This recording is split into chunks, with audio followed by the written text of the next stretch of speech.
I let my husband blame me for infertility, let him divorce me, and even let him remarry, because I already knew the truth about him, and eventually that truth was going to catch up with him.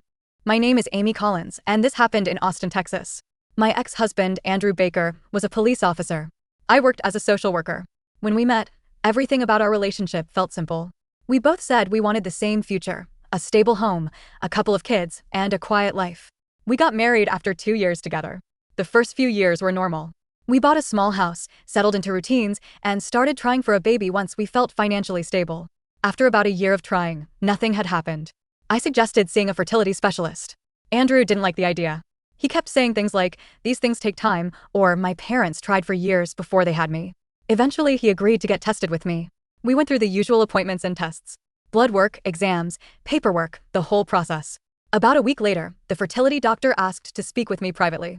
She explained that all of my results were completely normal. Then she carefully explained Andrew's results. His sperm count was extremely low.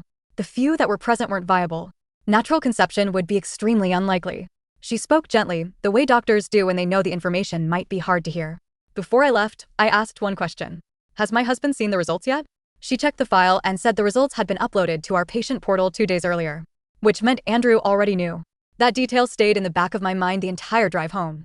That night, I waited for him to bring it up. He didn't. Instead, he sat down next to me on the couch and asked, "So, what did the doctor say?" I told him the doctor said we needed to talk about our options. He nodded slowly. Then he looked at me with this quiet, sympathetic expression and said, "Sometimes these things just happen. Some women just can't have kids." The moment he said that, something in my chest tightened. Because he knew. He had already seen the results. And he was choosing to let me take the blame. At first, I told myself he was embarrassed. Male infertility can be difficult for men to accept. I figured he just needed time. So I didn't confront him. Weeks passed. Whenever the topic of kids came up around friends or family, Andrew would say things like, "We've been trying, but it's been tough."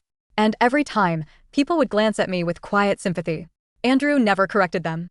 One night after dinner he said, "Maybe you should see a specialist. There might be treatments for you." For you. I just nodded. I didn't argue. I didn't expose the truth. Part of me was still waiting for him to admit it himself. He never did. Over time, his disappointment started becoming part of our daily life. Whenever someone announced a pregnancy, he would go quiet. Sometimes he'd say things like, "It's hard watching everyone else move forward."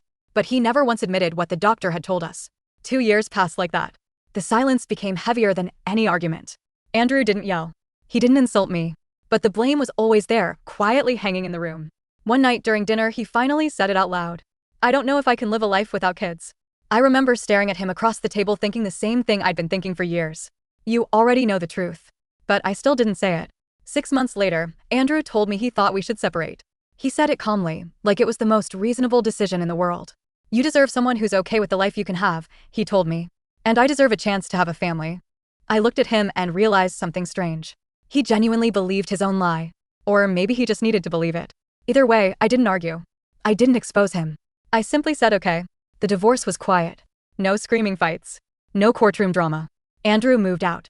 A few months later, I heard through mutual friends that he had started dating someone new. Her name was Anna Stewart. She worked as a dental hygienist in Austin. People started mentioning how serious their relationship seemed. Apparently, Anna wanted children too. Less than a year after our divorce, they got married. Then came the announcement. Anna was pregnant. Andrew's family was thrilled. His mother, Dorothy Turner, actually called me one afternoon to check in. During the conversation, she said something that stuck with me.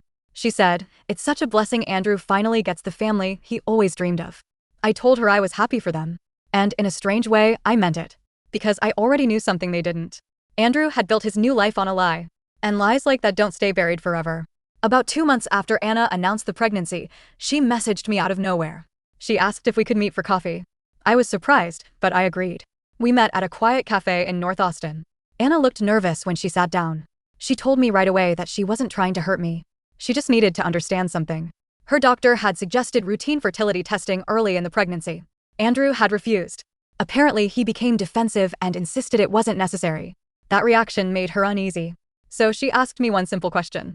"When you and Andrew were trying for a baby, did you ever get tested?" I looked at her for a moment. Then I told her yes.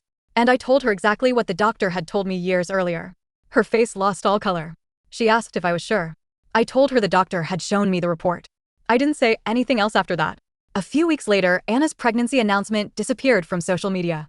Soon after that, I heard they had separated. Apparently a paternity test had happened. I never asked for details. Andrew never contacted me. The last thing I heard was that their divorce became messy. My life, on the other hand, became quiet again. About a year later, I met someone new. Paul Nelson, an electrician who had recently moved to Austin. I told him the whole story one night. He just shook his head slowly and said, "That's one of the strangest things I've ever heard. We're expecting our first child in a few months." Andrew doesn't know. And I've never contacted him to explain the truth. Sometimes I wonder if I should have confronted him years ago. Maybe things would have unfolded differently. But another part of me believes something simpler. Andrew made his choices knowing the truth. He chose the lie. And eventually that lie collapsed exactly the way lies always do. Not because I exposed him, but because the truth has a way of showing up when people build their lives on something false.